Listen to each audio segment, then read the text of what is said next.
Hi everyone, आप सबका podcast के 7वें एपिसोड में स्वागत है। दोस्तों, मैंने आप लोगों को याद होगा, मैंने बोला था कि मैं पॉडकास्ट पे सिर्फ वैसे ही व्यक्ति को नहीं बुलाऊंगा जो सिर्फ यूट्यूबर हो या फिर सोशल मीडिया इन्फ्लुएंसर हो, कोई पॉपुलर मतलब कि बहुत ज़्यादा फेमस ऐसा कोई पर्सनैलिटी हो, ऐसा नहीं है। मैंने बोला था कि अगर कोई गवर्नमेंट एम्प्लॉय भी हो, ठीक है, जिनका स्टोरी काफ़ी ज़्यादा इंस्पायरिंग हो, ठीक है, जैसे कि वो लोग भी तो बहुत ज़्यादा मेहनत करते हैं, पढ़ाई करना पड़ता है, एग्जाम क्रैक करना पड़ता है, फिर फिजिकल होता है, फिर मेडिकल होता है, तब जाके एक जॉब होता है। तो ऐसे व्यक्ति को भी मैं बुलाऊंगा। तो फिलहाल दोस्तों, आज की डेट पे जो हमारे स्पेशल गेस्ट है उनका नाम है विकास सिंह और जो कि एमपी पुलिस है। तो अभी मिलवाते हैं आप लोगों से उनसे। तो जय हिंद सर, सबसे पहले आपको जय हिंद मनोज भाई। सबसे पहले आपको बहुत बहुत धन्यवाद यहाँ तक आने के लिए, क्योंकि आप बहुत ज़्यादा दूर से आए हुए हैं मध्य प्रदेश से। आपको कितना समय लगा सर यहाँ ट्रेन में आने में? एक्चुअल में उसमें 19 घंटे का था, पर वो ट्रेन लेट होते होते 24 घंटे का सफ़र हो गया था हमारा। मतलब ट्रेन डिले था? ट्रेन डिले था, काफ़ी ज़्यादा मशक्कत करना पड़ा। हाँ, थोड़ी परेशानी, थोड़ा सा परेशानी ऐसे भी हो जाता है क्योंकि हमारे धनबाद में एयरपोर्ट नहीं है। बाकी आप जहाँ से बिलोंग करते हो वहाँ पर एयरपोर्ट है? हाँ, जबलपुर में एयरपोर्ट अवेलेबल है। आप जबलपुर में अवेलेबल? हाँ, पर जबलपुर से डायरेक्ट मतलब फ़्लाइट अवेलेबल है यहाँ के लिए, ये नहीं पता मुझे, क्योंकि शायद तक रांची या फिर झारखंड के लिए नहीं है वहाँ पे फ़्लाइट। तो कल आप जब यहाँ पर आए तो मैंने ड्राइवर जी को बोल दिया था कि आपको रिसीव करके होटल ले जाएगा। Thank you so much. थोड़ा सा डर गए थे कि पुलिस है, ठीक है। मैंने बोला था कि उनको थोड़ा अच्छे से रिस्पेक्ट दे करके ले जाइएगा, ठीक है। तो वहाँ आपका सही था ना सारा रूम? बहुत अच्छा लगा, बहुत थैंक यू सो मच उसके लिए। बहुत अच्छी हॉस्पिटैलिटी थी, आप लोगों ने बहुत अच्छा ध्यान रखा। Thank you so much. अब हम लोग थोड़ा वीडियो में आगे बढ़ते हैं जी। विकास जी, सबसे पहले तो आप अपने बारे में थोड़ा सा यहाँ पर आप एक्सप्लेन करो। लाइक आपका बचपन कैसा रहा, आप कहाँ से बिलोंग करते हो एंड फैमिली बैकग्राउंड कैसा था, ठीक है, थोड़ा इसके बारे में डिस्कस करते हैं। ठीक है, तो पहले मैं अपने नाम से स्टार्ट करता हूँ, है ना। मैं हूँ सब इंस्पेक्टर विकास सिंह और मैं वर्तमान में मेरी पदस्थापना है रीवा जिले में। मध्य प्रदेश का एक जिला है रीवा, वहाँ पे रीवा जिले में। और अभी मैं एक चौकी प्रभारी हूँ, चौकी प्रभारी हाटा, है ना। वहाँ पे हनुमाना थाने की एक चौकी है वहाँ पे। इसके अलावा मेरा जन्म हुआ था, मतलब बेसिकली ज़्यादातर लोग मुझे जानते हैं कि जबलपुर से था, लेकिन जबलपुर के पास में मंडला है, मंडला करके एक छोटा सा ज़िला है, और वहाँ पे एक गांव है सर्री। तो मेरा बेसिक गांव सर्री है, मैं वहाँ पे मेरा जन्म हुआ था। गांव से ही बिलोंग करते? गांव से ही बिलोंग करता हूँ। मेरी जो स्टार्टिंग की स्टडीज़ हैं वो भी वहीं गाँव से शासकीय स्कूल से ही हुई है। जो गवर्नमेंट स्कूल, स्टार्टिंग मेरी गवर्नमेंट स्कूल से ही हुई है। ये अच्छा था कि अब मेरी जैसे 3 बड़ी बहनें हैं, तो मुझे गाइडेंस अच्छा मिला शुरू से ही कि बाहर कोचिंग की ज़रूरत नहीं पड़ी। हमेशा मेरी बड़ी बहन जो थी, बड़ी बहन है, वो मुझे बताती थी। सबसे छोटे हैं? सबसे छोटा, 3 बहनों के बाद सबसे छोटा भाई हूँ मैं, थोड़ा इसीलिए चंचल भी हूँ ज़्यादा। पापा क्या करते थे? पापा मेरे किसान हैं और सामान्य सा परिवार है काफ़ी हमारा।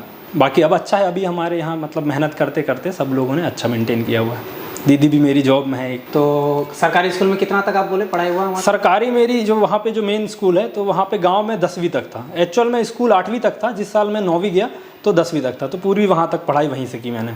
इसके बाद फिर मैं जबलपुर आ गया था और जबलपुर से पढ़ाई की, वहीं से इंजीनियरिंग की, वहीं से तैयारी की फिज़िकल की और मतलब कॉम्पिटिटिव एग्ज़ाम की। अच्छा, आपने इंजीनियरिंग भी करके? जी। एक्चुअल में क्या हुआ था कि जैसे ही मैं मतलब 12th के बाद था तो टेक्निकल फील्ड में गया मैं इंजीनियरिंग में, और फिर मुझे मेरी बड़ी बहनों ने ही गाइड किया कि आप अपने इंटरेस्ट पे काम करो।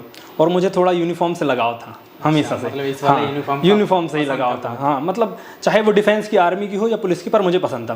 तो एक्चुअल में 12th के बाद मैंने एक एग्ज़ाम दिया भी था, NDA, नेशनल डिफेंस एकेडमी का एग्ज़ाम होता है 12th के बाद, तो वो भी दिया था, पर उस समय में उतना प्रिपेयर नहीं था, तो उसमें मैं आउट हो गया था। रिटर्न तो हो गया था, पर एक SSB होता, सर्विस सिलेक्शन बोर्ड लेता है, उसमें मैं आउट हो गया था।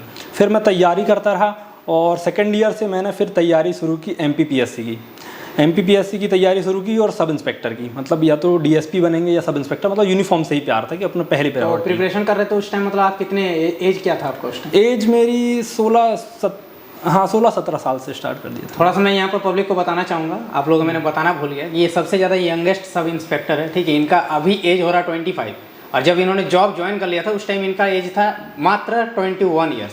21 साल के एज में ये जो है सब इंस्पेक्टर बने हुए हैं। तो थोड़ा सा और आप लोगों को मोटिवेशन मिलेगा। चलिए अब थोड़ा कंटिन्यू करें। जी, थैंक यू। तो उसके बाद फिर मैंने इंजीनियरिंग के दौरान ही सेकेंड ईयर से मैंने तैयारी चालू कर दी थी। साथ में मेरी बड़ी बहनों ने मतलब हमेशा गाइड किया कि आप साथ साथ प्रिपेयर करिए, क्योंकि कंपटीशन का लेवल इतना हाई है कि आप सोचें कि ग्रेजुएशन के बाद आप सब इंस्पेक्टर तैयारी करेंगे तो आप बहुत पीछे हो जाएंगे। अच्छा। और आपको 2-3 साल उसमें लग जाएंगे। इसीलिए मैंने पैरेलली चालू कर दिया, इंजीनियरिंग भी चल रही, साथ में हम लोग कोचिंग भी कर रहे हैं और साथ में फिजिकल भी कर रहे हैं, और साथ साथ करते रहे। और मतलब आप डेडिकेशन काफ़ी था आपका इस फील्ड में। हाँ, इसमें मेहनत आपने काफ़ी की, मेहनत काफ़ी तीन चीज़ें एक साथ करते। जी जी। और मेन ये था कि अच्छा सर्कमस्टेंसेस, जैसे मैं लोगों को भी यही सजेस्ट करता हूँ कि आपके माहौल का फ़र्क पड़ता है। अगर आप अच्छे दोस्त बनाएंगे तो आप अच्छी जगह पहुँच जाएंगे। मतलब जैसे मेरा था, जैसे मैं हॉस्टल में रह रहा हूँ तो कभी जैसा मेरा पढ़ने में मन भी नहीं लग रहा, तो जो भैया लोग थे साथ में जो 4-5 तैयारी कर रहे थे, और भगवान की दुआ से हम पाँचों एक साथ सब इंस्पेक्टर बन गए। अच्छा, पाँचों? हाँ, पाँचों। और वो मतलब जैसे आज जैसे मुझे लगता था कि कंटिन्यूटी नहीं रहती थी, कि आज 2 दिन पढ़ लिया तो लगता था यार 2 दिन तो अच्छे से पढ़ा, आज मैं आराम कर लेता हूँ, तो भैया लोग उठा के खड़े कर देते, नहीं ये टॉपिक है अपना, इसको कंप्लीट करना। तो मतलब सर्कमस्टेंसेस का बहुत ज़्यादा फर्क पड़ता है। उन्हीं का मतलब सहयोग था कि मैं उनके साथ साथ तैयारी करता रहा, और पहले अटेम्प्ट में इतने अच्छे नंबर्स में, इतने कम एज में मतलब मैं सेलेक्ट हो पाया। अच्छा, पहले अटेम्प्ट में ही आपने? पहले अटेम्प्ट वही। और वही मेन चीज़ है, मतलब पहले अटेम्प्ट में करने का कारण ये है कि मेरे साथ जो भैया लोग थे वो ऑलरेडी 2-3 एग्जाम दे चुके थे, तो जो छोटी छोटी गलतियाँ, कई बार क्या होता है हम पूरी तैयारी भी करते हैं लेकिन छोटी छोटी गलतियों के कारण हमारा सिलेक्शन रुक जाता है, तो वो गलतियाँ मैं नहीं कहा, उन लोगों ने मुझे सुधारते रहे हमेशा हर पड़ाव पे। तो मैं पहले बार गाइडेंस आपको बहुत गाइडेंस मिल गया शुरू से, बाकी मोटिवेशन भी वही लोग से, उन्हीं से मोटिवेशन मिला। और यही मतलब मेरा मेन यही है, सबको यही कहता हूँ मैं कि दोस्ती आप अच्छी रखिए, अच्छे लोगों के साथ। सही बात है, आपका जैसा संगत होगा, एक कहावत है, जैसा संगत वैसा रंगत। ठीक है, अब संगत अगर खराब रहे, अगर वो बोले कि चल भाई आज पार्टी करते हैं, हाँ वही बात है, वही बात है। इंजीनियरिंग में जैसे आप देखें इंजीनियरिंग के लड़के की यार चलो आज ये कर लें वो कर लें, ऐसा फन कर लें। 5 दोस्त थे, 5 का सिलेक्शन हो गया, इससे ये चीज पता चलता है कि सब पढ़ने वाले, सब पढ़ने वाले, मतलब सबका अच्छा, मतलब हमारे पास चॉइस थी, ऐसा नहीं है कि मतलब ठीक है घर से मतलब कैसे भी आता था, लेकिन पैसे आ जाते थे इंजीनियरिंग के नाम पे, तो मैं चाहता तो मिसयूज़ कर सकता था, लेकिन अच्छे दोस्त थे, उन्होंने अच्छी जगह पे मतलब मैंने अपना टाइम हर चीज़ खर्च किया। तो आपका जब हो गया जॉब जी, तो उसके बाद घर वालों का रिएक्शन ऐसा नहीं था कि नहीं पुलिस में मत जाओ, क्योंकि काफ़ी लोग डरते हैं कि पुलिस वाला फील्ड में नहीं जाओ, आर्मी में मत जाओ, हाँ है ना? मतलब बेसिकली ज़्यादातर आर्मी के लिए रहता है, और घर वाला खासकर मम्मी तो सेंसिटिव रहती हैं।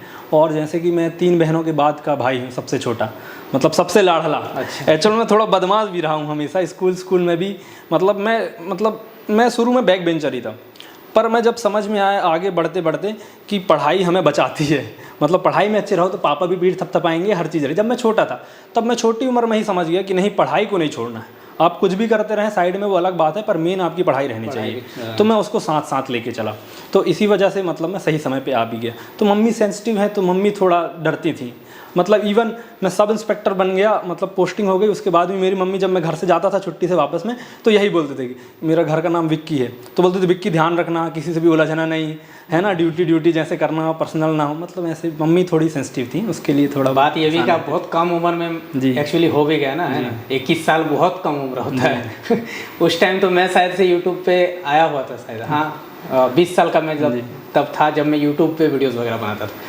तो आप सर मेरे बारे में मतलब कैसे पता चला, आपने मेल किया, ये बहुत बड़ी बात है। ठीक है, एक्चुअल में क्या है कि जैसे सोशल मीडिया लेवल पे मैं थोड़ा सा काम करता था, मैं फ़ोटोज़ डालता था, वो भी मैंने इसीलिए स्टार्ट किया था। उस पर भी एक स्टोरी है कि जब मैं तैयारी करता था तो जैसे कभी मन नहीं लग रहा ना मुझे, तो मैं किसी को वर्दी वाले को देखता था, फ़ोटो जो भैया लोग पहले सिलेक्शन लिए, तो एक नई ऊर्जा आती थी। अच्छा, मतलब उनको देखने को यार 2 स्टार लगे हैं, कितना अच्छा लग रहा, सोच के मैं एक चैप्टर एक्स्ट्रा पढ़ता था।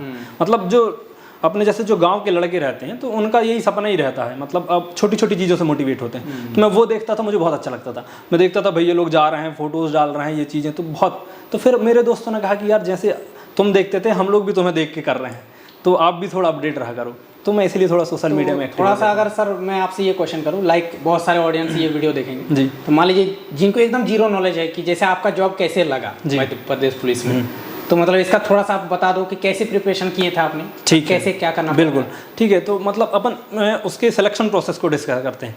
ऑलमोस्ट सभी स्टेट में सेम ही रहता है, कुछ चीज़ें आगे पीछे होते हैं कि थोड़ा ज़्यादा मार्किंग हो जाएगी, कम हो जाएगी, पर लेवल वही रहेगा। तो मैं मध्य प्रदेश का दिया हूँ तो मैं उसका डिस्कस करता हूँ। और मध्य प्रदेश में तो हो सकता है इस बार पैटर्न बदलने का है क्योंकि 5 साल हो गए, पर जो हमारा अभी तक का पैटर्न था उसको मैं डिस्कस करते हैं। तो उसमें सबसे पहले सब इंस्पेक्टर में ये रहता है कि आपका 200 अंक का पहले रिटर्न होता है। अच्छा। उसमें भी सबसे ज़्यादा आता है 70 अंक की हिंदी आती है, हिंदी आपकी स्ट्रांग होनी चाहिए, और विशिष्ट हिंदी, सामान्य हिंदी नहीं, विशिष्ट हिंदी आनी चाहिए। तो 70 अंक की आप वो अच्छे से तैयार करिए, और 30 अंक की इंग्लिश रहती है, जनरल इंग्लिश, वो अच्छे से तैयार करिए, और बाकी 100 अंक का रहता है जीएस, जनरल स्टडीज़, वो पूरा 100 मतलब मैथ्स वगैरह रीजनिंग सब कुछ उसमें कवर होता है। एमपी करंट अफेयर्स आजकल थोड़ा ज़्यादा ट्रेंडी है, वो सब कुछ कवर हो जाता है। तो ये आपको फिजिकल ये आपको मतलब रिटर्न एग्ज़ाम की तैयारी करनी पड़ेगी, और साथ में फिजिकल। जैसा कि मैं हमेशा दोस्तों से कहता हूँ कि मतलब ये बाहुबली जैसा है। बाहुबली का एक डायलॉग याद होगा आपको कि शस्त्र और शास्त्र दोनों में पारंगत होना चाहिए। तो इसमें यही है कि अक्सर ऐसा होता है कि लोग तैयारी करते हैं, खूब ज़्यादा रिटर्न की तैयारी कर रहे हैं और सोचते हैं कि जब हम लोग का एग्जाम हो जाएगा तब हम फिजिकल क्रिया करेंगे, तो वो नहीं पॉसिबल हो पाता। बहुत जब तक कि आप टॉप लेवल के एथलीट ना हो, आप 2 महीने में नहीं कर पाएंगे फिजिकल, जब तक कि आप बहुत अच्छे स्पोर्ट्स मतलब आपका कहना यही कि दोनों साथ मेरा ये कहना है कि आप दोनों को साथ साथ लेके चलिए, कि अगर आप पढ़ रहे हैं दिन भर या रात भर जो भी, तो आप सुबह दौड़ने भी जाइए, गोला फेंक की भी प्रैक्टिस करिए, शॉर्ट पुट की, लॉन्ग जंप की भी करिए, मतलब उसको पैरेलली लेके चलिए, तो आप बहुत अच्छे सही समय पे आप सेलेक्ट हो जाएंगे। तो बहुत अच्छा लगा ये चीज़ जान करके, काफ़ी लोग इससे इंस्पायर भी होंगे। जी जी, थैंक यू। और आप ये बताओ, जैसे बहुत सारे लोग आपको भी बोलते होंगे, यहाँ तक कि मुझे भी बोलते हैं कि मतलब किस्मत था तो आप बन गए, जैसे 21 साल की उम्र में सब इंस्पेक्टर बनना बहुत बड़ी बात।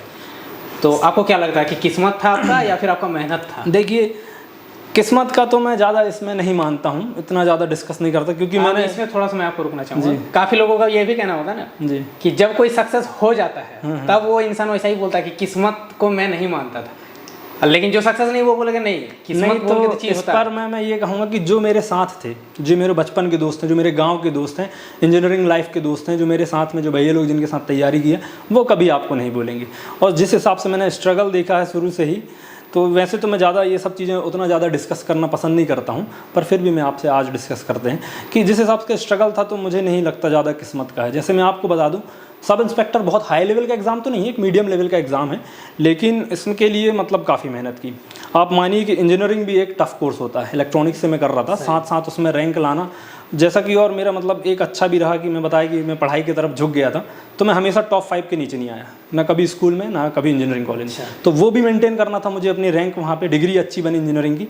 तो साथ में इंजीनियरिंग, जैसे मेरा सुबह से जाता था, मैं सुबह 9 बजे से कॉलेज स्टार्ट हो जाता था, 5 बजे वहाँ से फ्री हो रहा है, आ रहे 6 बजे तक मैं फ्रेश होकर अपने हॉस्टल से फिर कोचिंग चले जाते थे। तो हम लोग, मैं एक कोचिंग थी वहाँ पे बहुत अच्छी, Gautam IAS academy, Gautam IAS academy, वहाँ पे मैं पढ़ता था। तो वहाँ पे सर लोगों का बहुत अच्छी सुविधा है कि आप जब पढ़ना है, रात को भी क्लासेस रहती थी, तो मैं रात को वहाँ पढ़ता था, फिर रात को पढ़ते फिर हम हॉस्टल आके दोस्तों के साथ डिस्कस करते थे। तो कई बार ऐसा होता था कि डिस्कस करते करते, मतलब जैसे 10 बजे से हम लोग बैठे खाना खा के कि चलो अपन को 4 चैप्टर ख़त्म करना है, 4 चैप्टर ख़त्म करते करते सुबह के 4 बज गए, 4 बज जाते थे, एक रात और भर मतलब? हाँ, रात भर। और ऐसा एक दो नहीं है कि एक बार हुआ, सैकड़ों रातें हैं ऐसी, सैकड़ों ऐसी रातें हैं कि रात भर हम पढ़ते रहे, 4 बजे तक में सिलेबस खत्म हुआ। और फिर हम जहाँ फिजिकल के लिए जाते हैं, तो वहाँ एक सर हैं आनंद अकेडमी करके हैं, वो फिजिकल के लिए दौड़ाते हैं, सिखाते हैं। तो आनंद सर क्या होता है कि अगर आप लेट पहुँचे तो एक्स्ट्रा चक्कर लगवाते हैं, दौड़ना एक्स्ट्रा पड़ता है। वो तो खैर it's a part of learning, वो हमें सिखाते हैं कि अपने स्ट्रेंथ बिल्ड कराने के लिए, और टाइमिंग और मतलब आपका डिसिप्लिन। तो 4 बजे तक हम लोग पढ़ते थे, तो अब बोलते थे यार 1 घंटे अब सोएंगे तो उठ ही नहीं पाएंगे, तो चलो एक चैप्टर और ख़त्म करते हैं। तो मैं बता रहा हूँ, ऐसी सैकड़ों रातें कि हम लोग रात भर पढ़ के सुबह दौड़ने चले जाते थे, फिर आके सोते थे 2 घंटे और फिर कॉलेज। मतलब ऐसे बहुत सारे, यही इसीलिए मैं ज़्यादा मतलब छोड़ना पड़ा। हाँ वही, मतलब उस साल तो, जिस साल तो मेन सिलेक्शन का टाइम था, उस साल तो फाइनल्स थे, सबसे ज़्यादा मेन डिग्री उस पर ज़्यादा मतलब मेन रहता है, उसी से CGPA होता है हमारा। तो लास्ट ईयर और उसी साल सब इंस्पेक्टर का एग्ज़ाम देना था, जस्ट जुलाई में हमारी ख़त्म हो रही थी इंजीनियरिंग, और सितंबर में एग्ज़ाम था रिटर्न का। उस साल ना कोई त्यौहार में गए, ना कहीं, कमरे में ही इतने बजे उठे, यहाँ गए, रात भर पढ़े, फिर दौड़ने गए, फिर 2 घंटे बीच में टाइम मिला, फिर सोए, फिर कोचिंग, फिर मतलब पूरे टाइम एकदम एक जुनून था, एकदम जुनून था। और जुनून में साथियों के साथ पहुँच, जुनून और जज्बा होना चाहिए। जुनून और जज्बा बहुत ज़रूरी है, तभी किसी चीज़ को। हाँ। और यहाँ पे मैं एक बात और डिस्कस करना चाहूँगा, जो ज़्यादातर लोगों के साथ होता है, नेगेटिविटी से दूर रहें। क्या होता है कि आपको हर आदमी यही कहेगा कि पहली बार में किसका निकलता है, जैसे कोचिंग ही जाओगे तो कहेंगे वो देखो वो तो 6 साल तैयारी कर रहा, सब इंस्पेक्टर कोई पहली बार बन जाएगा क्या।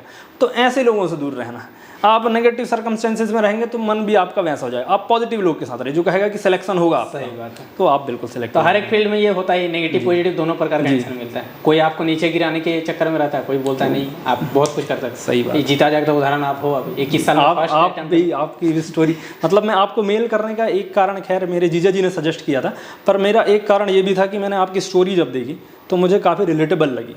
आपका स्ट्रगल देखा, आपके पुराने, मैंने एक ना आपके डाला भी था उसका, अच्छा, आपका बना के इंस्टाग्राम में, तो मुझे बहुत अच्छा लगा था। मेन वही कारण था कि मैं आपसे मिलना चाह रहा था पर्सनली। तो अभी सर आप, मुझे जहाँ तक पता है कि आप भी सोशल मीडिया में थोड़ा बहुत एक्टिव हो, लाइक इंस्टा पे भी आप हो, यूट्यूब पे भी आप आ गए अभी जी, ठीक है, फेसबुक पे भी है क्या? जी, फेसबुक में एक पेज है मेरा। इसमें कैसे इंटरेस्ट आ गया सोशल? इसमें तो जैसा कि मैंने थोड़ा सा डिस्कस किया था कि जब मैं तैयारी करता था तो मैं उनको देख के बहुत खुश होता था, है ना। और मतलब जो लोग सिलेक्ट हो गए, एक अलग मोटिवेशन कि यार इनको देख, जैसे अभी भी आप मेरे जैसे इंस्टा में मेरे काफ़ी फॉलोवर हो गए हैं, मतलब लोकल लेवल पे 34,000 करीब हो गए हैं। तो उन लोग, हाँ, उसमें मतलब आप कमेंट्स देखेंगे ना तो भैया यही बोलेंगे कि आपको देख के ही लगता है कि हम एक्स्ट्रा पढ़ें एक चैप्टर। ज़्यादातर आपको हर ही फोटोज़ में ऐसे कमेंट्स मिल जाएंगे कि भैया बहुत अच्छा लगता है। सक्सेसफुल इंसान से लोग मोटिवेट होते हैं। बस मेन कारण यही था क्योंकि इतना ज़्यादा बिजी शेड्यूल है, खासकर एमपी में बहुत पुलिस बल की भी कमी है, तो बहुत ज़्यादा वर्कलोड है। पर अगर थोड़ा सा टाइम मिलता है, थोड़ा सा इंटरेस्ट भी है हमें, तो थोड़ा अगर इसमें डाल देते हैं तो लोगों का अच्छा रिस्पॉन्स आ जाता है। किस प्रकार का वीडियो डालते हैं? वैसे तो वीडियोस यूट्यूब तो मैंने अभी 1.5 महीने पहले ही इसमें एक्टिव हुआ हूँ। बाकी सोशल मीडिया में नॉर्मल फ़ोटो डालता था, कोई अच्छा काम की, पुलिस का मतलब पॉजिटिव व्यू दिखाने के लिए अच्छा काम की, तो उसका जो प्रेस नोट वगैरह रहती है वो डाल देता था। और यूट्यूब में तो मैंने अभी चालू किया मैं अपने लिए, जैसे कि यही कि अपन तैयारी तो पूरी करते हैं पर सिली मिस्टेक्स कारण आदमी छूट जाता है, तो वो आदमी गलती ना करे, तो उसके लिए मैं थोड़ा बहुत लाइव क्लासेस चालू कर लेता हूँ कभी, या फिर कुछ यूनिक से केस हो जाते हैं जिनसे सीखने को मिले, कोई समाज को मैसेज जाए, वो जैसे कोई मर्डर हुआ या कोई ऐसी चीज़ें हुई तो उनके बारे में डिस्कसन करता हूँ मैं, ताकि लोग अवेयर रहें। सावधान इंडिया रियल लाइफ आप कंटिन्यू कीजिए, उससे लोग काफ़ी ज़्यादा सीखेंगे भी, थोड़ा बहुत अच्छा मैसेज भी आप दे रहे हो और लोग भी मोटिवेट हो रहे हैं, बहुत अच्छा बात है। Thank you so much. एक चीज़ और लास्ट डिस्कस करना चाहेंगे हम लोग, लाइक काफ़ी लोगों का माइंडसेट में ऐसा बैठा हुआ है कि पुलिस वाला मतलब वो अच्छा इंसान नहीं होता है। इस पर आप क्या कहना चाहेंगे? ये तो सही बात है। ज़्यादातर लोगों के प्रति निगेटिविटी, मतलब ज़्यादातर लोगों के मन में ऐसा मंतव्य बना हुआ है कि पुलिस अच्छी नहीं होती है, या पुलिस ऐसा ब्राइब लेती है, या सब चीज़ें, बहुत सारी चीज़ें काम नहीं करती हैं, ऐसा। पर ऐसा नहीं है। देखिए, जैसे एक घर में ही आप देखेंगे कि 2 भाई हैं, तो एक बहुत अच्छा हो जाता है, एक बहुत बुरा। अब ये कहे कि आप ये नहीं कर सकते कि अपन पूरा घर वाले उनके खराब हैं, है ना। तो अच्छे बुरे लोग इंसान हर विभाग में हैं, हर जगह पे हैं। पर यह है कि हमारा पुलिस चूँकि वर्दी चमकती है तो अलग से नोटिस होती है।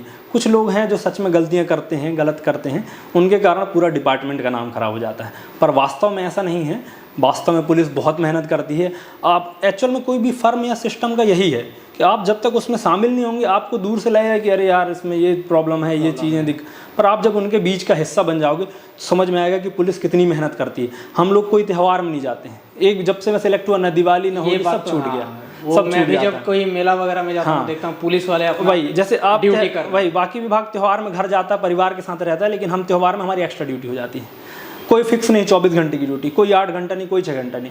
पता चले मैं 11 बजे तक, अभी 11 बजे तक ड्यूटी करके आऊँ, या फिर रात में जैसे नाइट पेट्रोलिंग किया मैं, रात के 12 से सुबह 6 बजे तक, और 6 बजे आके लगा कि सो लूँ थोड़ी देर, और 7 बजे फ़ोन आ जाए कि वहाँ मर्डर हो गया, आपको पहुँचना, जाना पड़ेगा, आपको खड़ा होना पड़ेगा। मतलब 24/7 वही बात है कि पुलिस का स्ट्रगल कोई नहीं देखता, बस वो छोटी छोटी जो 1-2 लोग गड़बड़ करते हैं उनको देख के उनके खिलाफ मतलब बना लिए। वही बात है, हर एक फील्ड में तो अच्छे बुरे इंसान होते हैं, लेकिन कुछ बुरे की वजह से पूरा डिपार्टमेंट का नाम खराब। वही पूर्वाग्रह लोगों के लिए खराब होता है, लोग बना लिए ऐसी मेंटालिटी कि नहीं पुलिस तो ऐसा ही करती है। खैर कोई नहीं, चलिए सर, आपसे बात करके काफ़ी अच्छा लगा, एंड आई होप सो काफ़ी लोग मोटिवेट भी होंगे आपकी इस स्टोरी से।